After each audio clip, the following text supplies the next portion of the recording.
are in the R2 Factory. So we gave a sneak preview of our new space to friends and family and colleagues of Katie King to celebrate the launch of her second book on AI strategy in marketing. And it's been an amazing event. We had a wonderful time. We had great contributions from Lord Clement Jones, from Anna Brailsford and Isabel Scavetta from Co-Post Girls, and of course from Katie herself and her publishers, Kogan Page. So it's been a really wonderful evening with some fabulous cocktails and a lot of fun.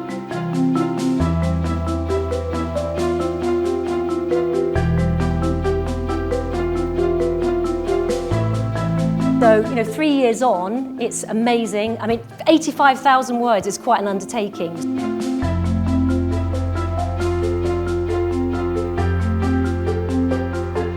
I think this is a brilliant event. I mean, it's fantastic. And, one of the reasons why tonight, I think, has been so successful is, a bunch of people in the AI field have come together to discuss various issues. Katie's book is the catalyst, but being able to talk about the Alethea framework that Rolls-Royce have put together, being able to talk about the future, things like that, I think are absolutely priceless, quite frankly.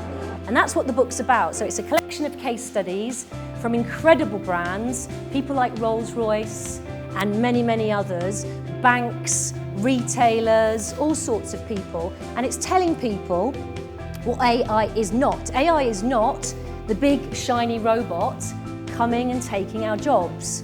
AI is augmented intelligence, it's insights, it's big data.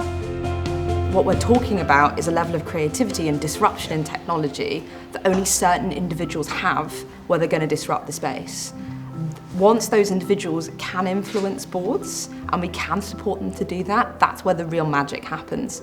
So the more that we talk about it, the better.